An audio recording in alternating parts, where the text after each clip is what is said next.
teenagers shoved a 90-year-old veteran into the street. 20 minutes later, the Marines surrounded them.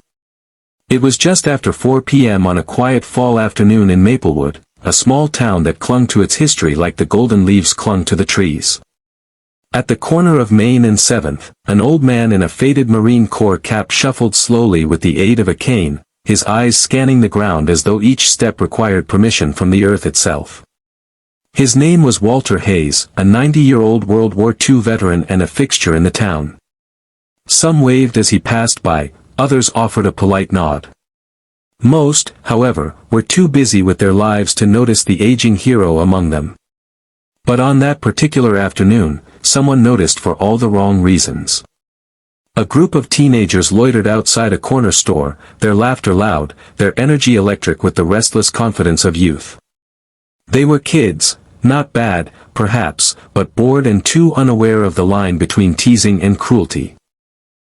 When Walter approached the curb, one of them whispered something to the others and they snickered. Then, without warning or thought, one of them shoved him, not hard, but enough. Walter stumbled. His cane slipped.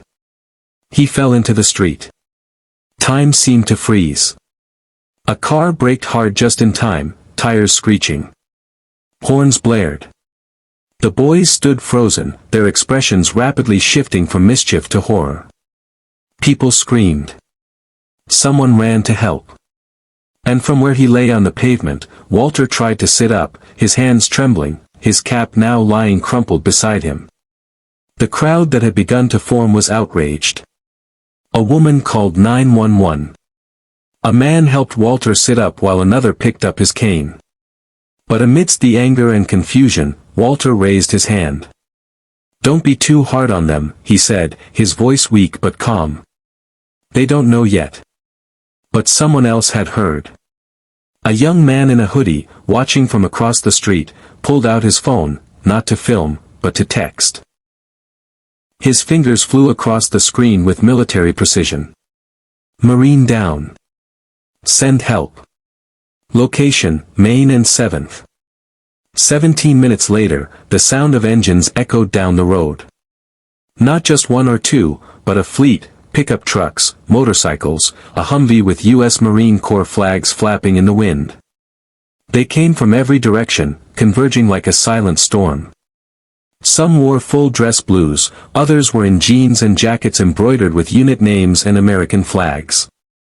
Each bore the insignia of a brotherhood that never disbanded. The teenagers didn't know what hit them. The Marines didn't speak at first. They simply stood, tall, silent, and resolute. Dozens of them, forming a wide ring around the boys, not with fists, but with presence. Not with threats, but with history in their eyes. One stepped forward. Sergeant Jake Ramirez, retired. Towering, bald, and with eyes that had seen both battlefields and birthing rooms. He didn't yell. He didn't curse. He simply gestured to the boys to follow him. Reluctantly, they did. Walter, now seated on a bench with a blanket over his shoulders, watched as Ramirez led the teens toward him. "Apologize," Ramirez said. The boys stood in front of Walter, ashamed and wordless. One of them, eyes wet, whispered, "I'm sorry, sir. We didn't know." Walter looked up, not with anger, but with the weariness of someone who had seen worse and still chose to believe in redemption. "You don't have to mean harm to cause it," he said softly. "But you do have to choose to make it right." Then Ramirez spoke again, not just to the boys, but to everyone around. This man fought in Okinawa. He saw friends die with his name on their lips. He came home and built homes, raised a family, coached Little League, and still volunteers at the VA hospital every Friday. He's lived through more than you can imagine. And he walks these streets because he loves this town. You pushed him down, but he still told us not to judge you. That's the kind of man you knocked to the ground. There was silence. A deep, reverent kind of silence that hung in the crisp air like prayer. Then one of the Marines stepped forward. A woman named Captain Rachel Nguyen. She looked the boys in the eyes. "We're not here to scare you," she said. "We're here to teach you. You've been given a moment that most people never get, an opportunity to make amends with action." And so began the most unexpected afternoon of their lives. Over the next few hours, the teenagers followed the Marines to the local community center. They watched as Walter spoke about his youth, the war, the brothers he lost, and the values that kept him going when everything else failed. He wasn't bitter. He didn't preach. He told stories, funny, tragic, powerful stories that stitched humanity through the decades. The boys listened. They asked questions. They laughed. Some cried.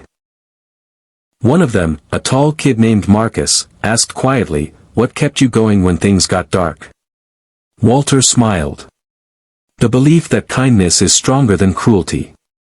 That even the worst moment can be redeemed with the right choice." By nightfall, something had shifted. The boys, who had once shoved a man into the street for a laugh, were now helping serve meals to homeless veterans at the shelter.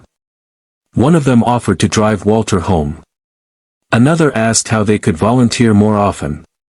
As Walter stepped into his house that night, he looked back at the boy holding the door for him. "Don't waste the lesson," he said. "Some of us had to learn it the hard way. You don't have to." That night, the town buzzed with the story. Not of the shove, but of the aftermath. Of how a mistake had become a lesson, and how strangers had become mentors. In the days that followed, those same teenagers organized a community cleanup in Walter's name. They raised money for the VA hospital. They even started a Walk with a Vet program at school, where students spent time listening to the stories of local veterans. The change was real, not just performative. It wasn't about guilt, it was about growth. Walter didn't speak of the incident again. He didn't need to. The Marines had shown up not to fight, but to protect something deeper than pride, a legacy. And in doing so, they sparked something beautiful. What began as a moment of ignorance ended as a testament to the power of grace. Because sometimes, all it takes is 20 minutes, a few good men and women, and the courage of a wounded soul to remind the world that compassion can still rise after the fall. And that kindness, like the Marines, is always standing watch.